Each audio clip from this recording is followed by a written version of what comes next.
As of today, Thursday, February 9, 2023, there's a lot of stress and frustration for many Nigerians living in Nigeria, arising from the bottlenecks with the distribution of the new naira notes and with the implementation of the currency redesign of the Central Bank of Nigeria. And so there's a lot of anger, there's a lot of frustration, there's a lot of anxiety and stress in many Nigerians. So today I'm going to be talking to us Nigerians living in Nigeria on how to manage in this current situation that we found ourselves in. You're welcome again to my channel. This is Mary of Creating with Mary, and I'm glad you're able to join me today.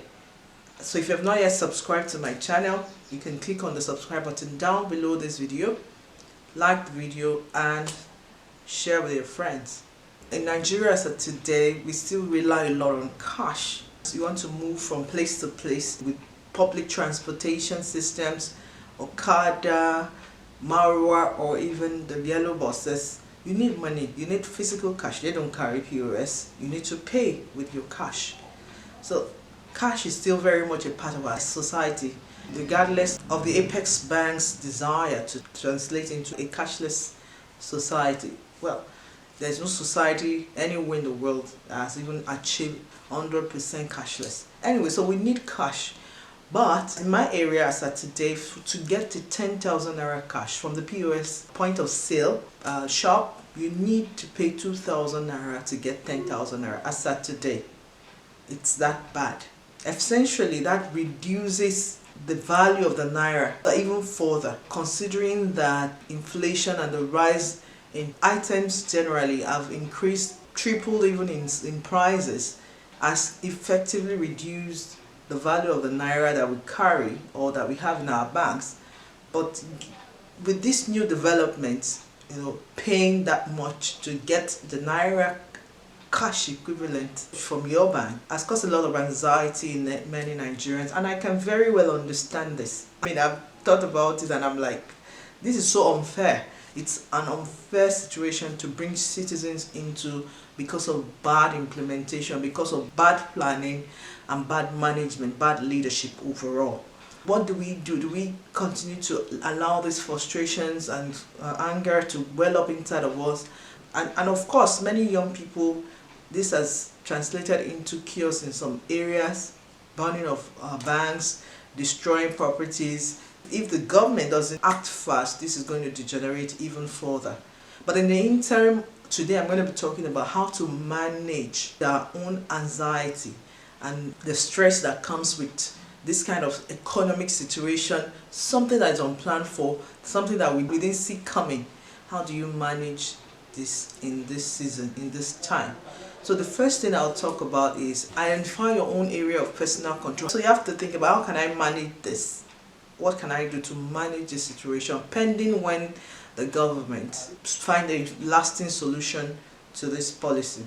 Identifying your personal control means that you're looking within your own area. How can I minimize cash spending? So whatever little cash you have, make sure you're spending it as wisely as possible on the essential things that need the cash.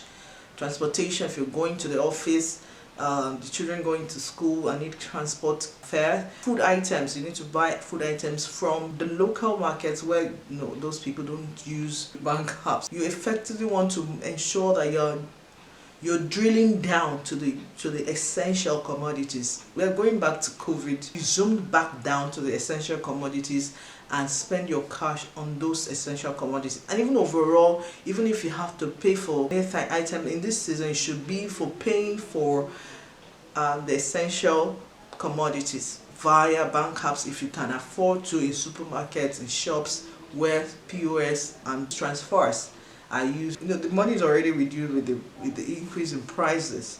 So you don't want to reduce further by collecting 8,000 naira for 10,000 naira. I mean, so the money we think we have in the bank is not what it is right now. We have less because we have to collect cash. The charges that they collect on it because of the scarcity of the cash makes it less. And number two, we need to keep alive. We need to survive this. Hopefully it's not going to prolong for too long, but we need to survive this period. So whatever food items you have at home, make sure it's not wasted, it's managed as effectively as possible. And number three, make sure that you're paying attention to relevant news as it regards this policy, and not just some sensational news from some website that wants traffic, and then they cause panic in the society, cause panic in town. So you want to pay attention to relevant news as when this thing is going to be extended, because the deadline is 10th of February. Old notes being utilized according to CBN, but the way things are going, this may extend even further. So we need to pay attention to the news to get the right information and act accordingly. And the fourth thing you want to do is to make a plan for the worst case scenario. What case scenario? In 1 week, all the cash I have may have been exhausted. What then do I do? How do you hope to manage further if this continues for 1 more week, for 2 more weeks, for 3 more weeks, for 1 more month? How do you hope to get through it? Make a plan, worst case scenario. Looking effectively at your financial, what do you have in the bank? How long do you hope to last? How much cash do you need? What are the things you need to buy or stock? And in the worst case scenario, you also want to explore options. What are the options that I have? If some people have cash within your area, neighbors, family, friends, to get cash, explore the options of people around you, shops around you who may be having regular cash. You may want to explore that. And also, part of your worst case scenario is reach out for help. If you think you may get stuck along the line, start identifying people you may want to reach out to. People can get you any of your needs met, cash needs, food item needs. Third part of this strategy will be to develop a healthy response to this situation. This is a governmental policy. I mean, citizens, we really can't do much about that until the government acts in the best interest of the citizen. So how do you develop a healthy response to this situation? Ensure you engage in positive thinking. It's very easy to slip into negativity in this season because you're thinking, oh, there's scarcity, I'm in trouble. You start thinking things are not going to work out. No. You have to drown out the negative thoughts and replace them quickly with positive thoughts. I'm going to survive this. And because as it is now, we still have the fuel crisis, the fuel scarcity, and the increase in the price of fuel. There's a lot of hardship that Nigerians are dealing with at this time, and there's a lot of queue in order to get fuel at a very high rate. No cash. It's a difficult time for Nigerians generally living in Nigeria. But by reflecting around these strategies, we will overcome this period. We overcame COVID-19, which lasted a lot longer than this fuel scarcity and this currency issue. So keep that thoughts, that positive thoughts. Let it keep you going in this season. And that's why I need to also draw our attention back to the need for voting. On February 25, we'll be voting in new crops of leaders into the Nigerian government. And so we must act. If we want to change, positive change, we must act in order to be able to see the change. It's a duty we owe ourselves.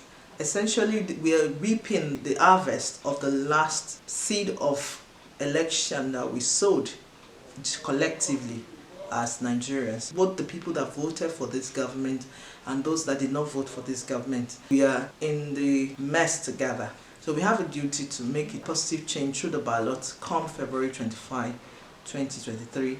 Make sure you collect your voter's card if you have not yet done that, and make sure you vote in the coming election. Let's make changes. Let's vote for a candidate who will do better with the right leadership qualities.